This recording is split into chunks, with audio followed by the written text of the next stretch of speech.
lipstick on my side of the bed. They say you can measure the health of a marriage by the sound of the kitchen.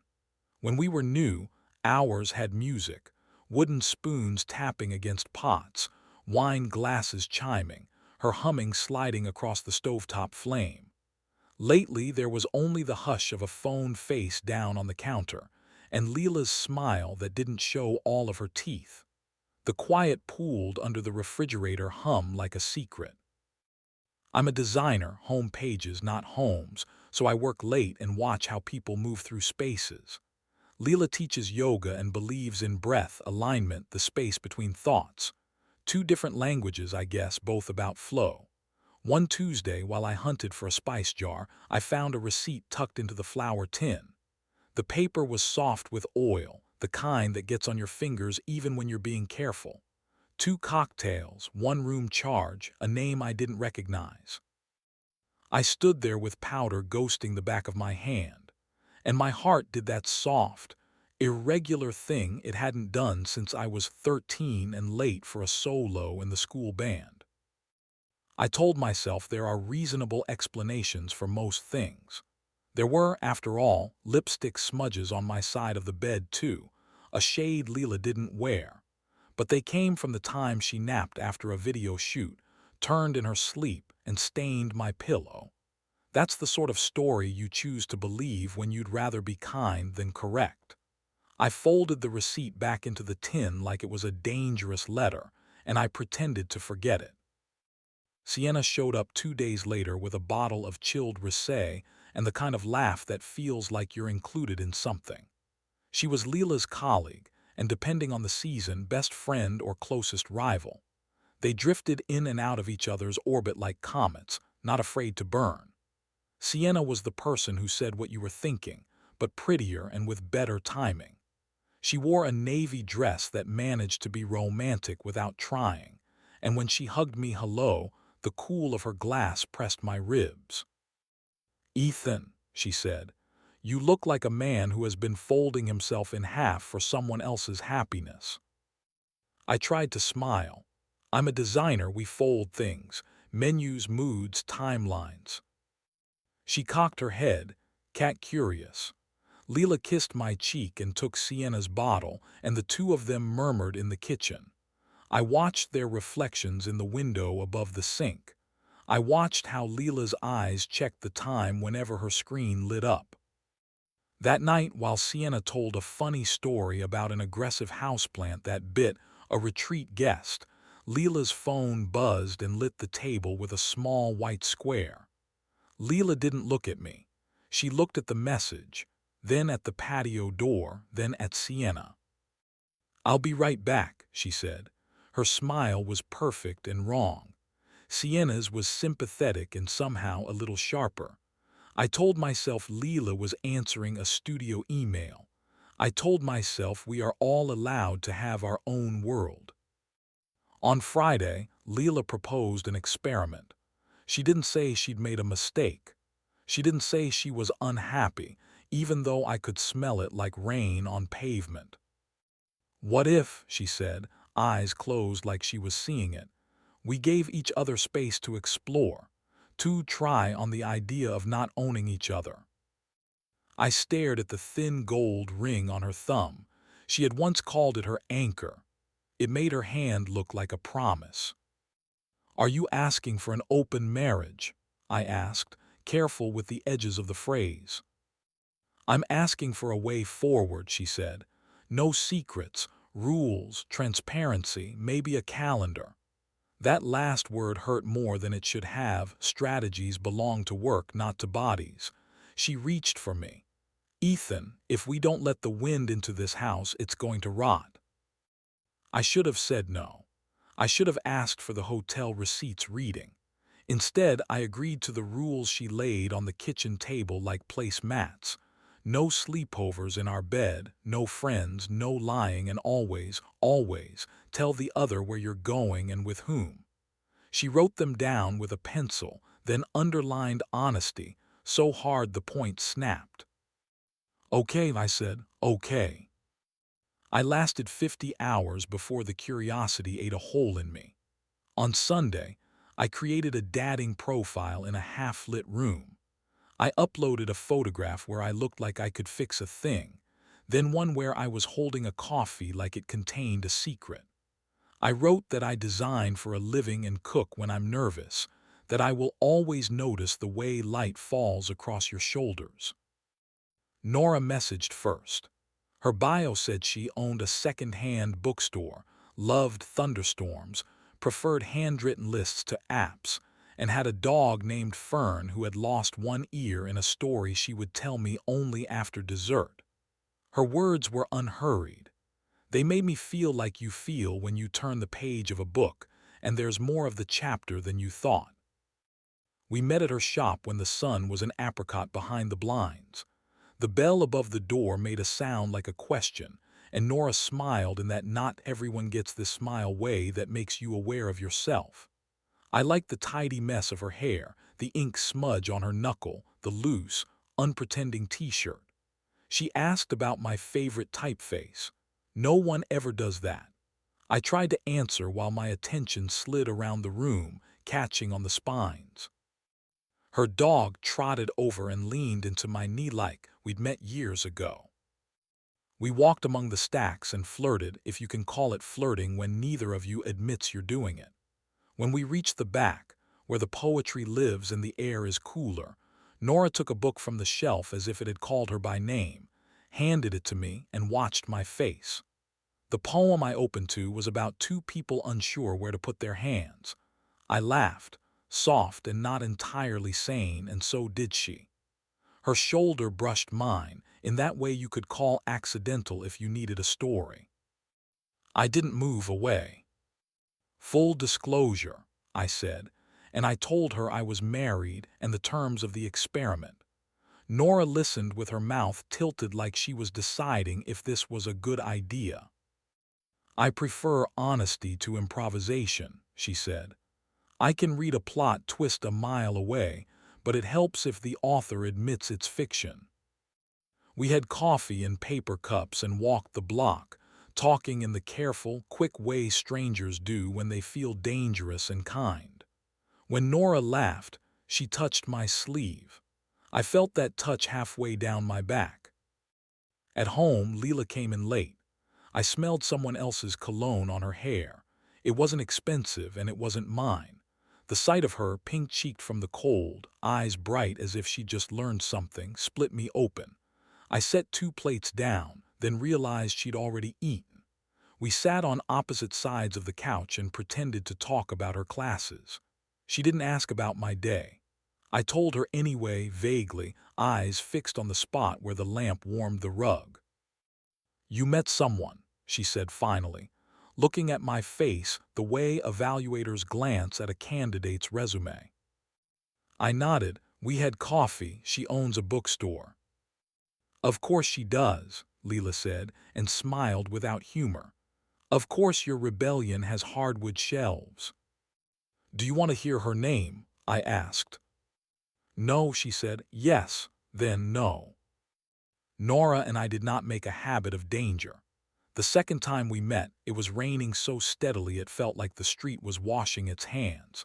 We stood under the awning, held there by the sound, and something in the rain made me bolder. I touched a wet curl and set it behind her ear. She closed her eyes. When she opened them, the world had zoomed. We kissed the way you kiss in a small public moment. You pretend it's a whisper, even though it's the loudest thing that's happened all week. Her mouth was warm. Her fingers, unexpectedly strong, collected the fabric at the back of my jacket and didn't let go for a heartbeat after we separated. We smiled like kids who'd run in a place where there was a sign that said not to. That night, Leela climbed into the bed like a swimmer entering cold water, 1 inch at a time. She curled against me as if nothing had shifted. I tried to be a good man in all the ways I understood good men to be. Her skin smelled like citrus and something darker. When she kissed me, I could feel the edges of the rules we'd drawn, flexible, dangerous, thin. We weren't lying. That almost felt worse. Weeks collected like paper receipts in the bottom of a bag. I saw Nora 3 more times. Each meeting had a different temperature. In a used furniture warehouse, the dust turned the air to gold, and she stepped onto a faded rug and asked me to close my eyes. She pressed a kiss to my throat, the barest thing, and I felt like a violin that finally understood why it had strings. In the bookstore, we learned how to be gentle with wanting in a place that was, by definition, public. At her apartment, which was filled with plants and the soft disorder of a life not performing for anyone, we cooked oysters and laughed too loud. When we kissed on her couch, I tasted the ocean and the sweet of a sauce that required patience. We touched like we were memorizing a map. I trailed my hand under the hem of her shirt and waited. She lifted it a little, an invitation that was more thrill than any choreography, and I breathed into her mouth and forgot about time. When heat tipped toward hazard, we mapped a line and stayed on our side. The self-restraint wasn't punished. It turned everything brighter. Every time I came home, Leela was a little more careful with her phone, more generous with her smiles, more jumpy with unexpected noises. Sienna visited often, sometimes alone, sometimes with a story that seemed rehearsed. She watched me the way a cat watches a staircase, like it knows something you don't. Once, while Leela was in the shower, Sienna lingered in the doorway of our bedroom. She ran a finger along the dresser's edge, collected a dust stripe, and showed it to me like it was a clue. "Do you like her?" she asked. "Who?" I said, standing and failing at it. "The bookwoman. Do you like her, or are you borrowing her mouth to say something to your wife?" "I don't borrow people," I said, which is a ridiculous sentence to say in a house with a guest towel. Sienna stepped closer. Her dress was green this time, and it caught the light like it had a secret life. She was beautiful in that way that's almost confrontational. "Leela thinks she's managing a situation," she said. "What she's doing is juggling knives. Careful where you stand." "Is that friendly advice?" I asked. "It's interested," she said, and looked at my mouth like it might be hers. The next night, Leela broke the biggest rule in a very small way. I woke around 1, thirsty for a glass of water and the clarity that can come with it, and found her on the couch with the living room dimmed to a halo. She was on a video call, no sound, but light moving across her face like an ocean. Behind the person on her screen, I recognized a painting from the hotel lobby where the receipt had been printed. I could have turned away. Instead, I stood in the doorway long enough to be noticed. When Leela looked up, what crossed her face wasn't surprise. It was timing. "We should talk," she said, as if I were late to a meeting. We talked until the edges of night came apart and the day slipped its hands through the curtains. She said the word connection a lot. She said, "Not about you," 3 times. She said she felt alive again and that I couldn't blame her for wanting to be a person. I could not argue with that last part. I told her about Nora, about Fern's missing ear, about the second-hand way bookstores save things, about the way Nora laughed into her shoulder when she was really happy. Leela laughed at that, flat, then bright, then sharp enough to cut. "You're in love with a trope," she said.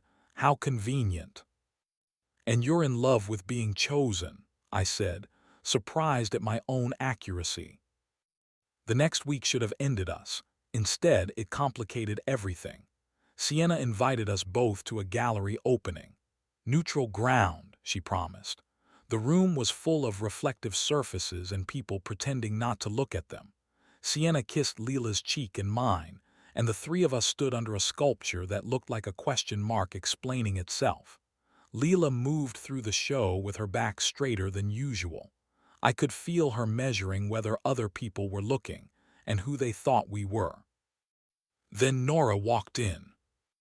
Our city is big, but appetite and coincidence are roommates. Nora didn't see me at first. She was with a tall man in a tan jacket and a very simple watch, the kind expensive people wear to look poor.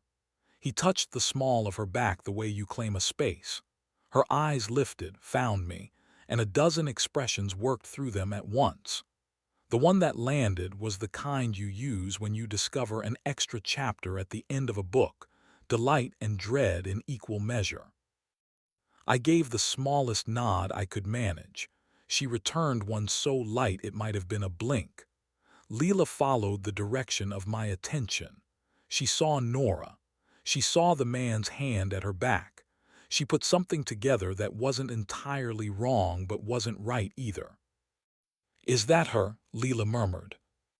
"It's complicated," I said, which is the most honest sentence in any marriage. Sienna's smile thinned.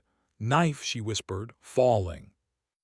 I excused myself and found Nora near the installation everyone was pretending to understand.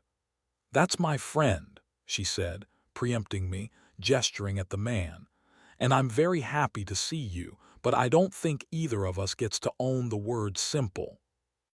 I didn't expect. "No one does," she said. "That's how doors get opened."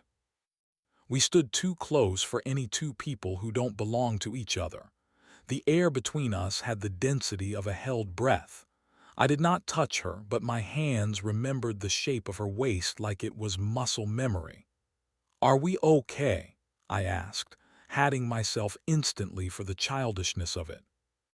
"Ask a better question," she said very softly. "What do you want?" I asked. "To be the person I am already becoming," she said, "with or without you." I nodded. The weight in my chest rearranged itself into something that wasn't sorrow so much as the right kind of ache. I wanted everything, but I didn't want to steal it.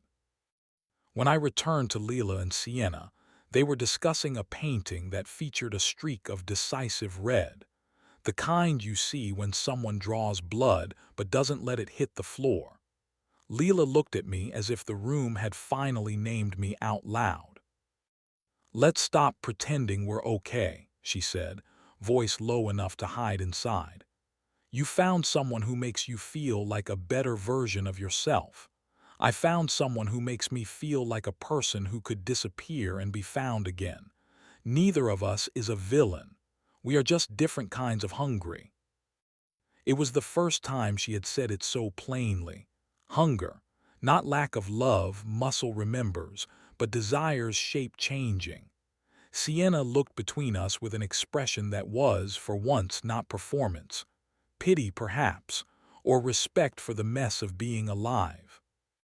We separated in spring, which felt unfairly poetic. We didn't smash the furniture. We divided our books like old revolutionaries splitting a city. I moved into a small apartment with too much light in the mornings. I could hear my neighbors through the thin walls. They were either very in love or very good at pretending to be. I bought a plant that thrived no matter how inconsistently I understood sunlight. Leela kept the house and the backyard where we had once painted chairs on the grass. She sent me a photo of them one afternoon, the two of them side by side, still blue, still ours, as if furniture were immune to ending. I did not run to Nora like the last scene of a flimsy movie. We circled. We let our orbit decide if there was a planet here or just two comets passing with the illusion of destiny. When we finally had dinner again, a place with tiles that made the room look like the inside of a shell, we talked about other things first. We didn't pretend life had been waiting faithfully in a closet. We kissed after, on the corner where a streetlight flickered and made our shadows taller than we were. It felt less like a theft and more like a start. Sometimes, when I stand at my window and watch people in other windows throw their laughter around like confetti, I think about the rules we wrote on our kitchen table. They were not wrong. They were not enough. You can make an agreement about everything except the moment a hand finds the small of your back or a poem opens to the exact right page. You can promise to be honest and still wake up in a life that surprises you. Leela texts on Thursdays, sending snapshots of the backyard or a joke a student made or a yoga pose she finally nailed after 3 months of micro-adjustments. We are kinder in the past tense. She is seeing someone who buys flowers without announcing it. I am seeing someone who writes lists on paper and loses them with a smile. And yet, sometimes the kitchen still gets quiet. Sometimes I set a glass on the counter and listen for the sound of a phone face down and imagine the other life in which we chose differently. In that life, maybe the lipstick never made it to my side of the bed, and the flour tin is just flour. But even there, I think, there would be a day when we notice the missing music and realize that longing is its own instrument.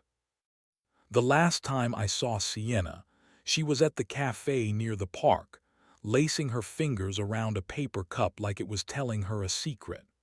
She looked at me and smiled with more softness than I deserved. "You didn't drop the knife," she said. "No," I said, "it made a new handle." She nodded, pleased. "You were always better at design than denial." I sat with her for a moment and we watched a couple argue gently, lovingly about nothing at all, whether to buy the citrus tart or the chocolate one. We both knew they'd end up sharing. We both knew that sharing is the easy part. The wanting, the numbing, the letting go, that's the artistry. I walked home and opened my window to the afternoon. I set music in the kitchen, something with a saxophone that sounded like it had lived a little. I sliced a lemon and watched it make light inside a glass of water. My phone lit the counter with a small white square. I smiled at it, not because it was a secret, but because it was.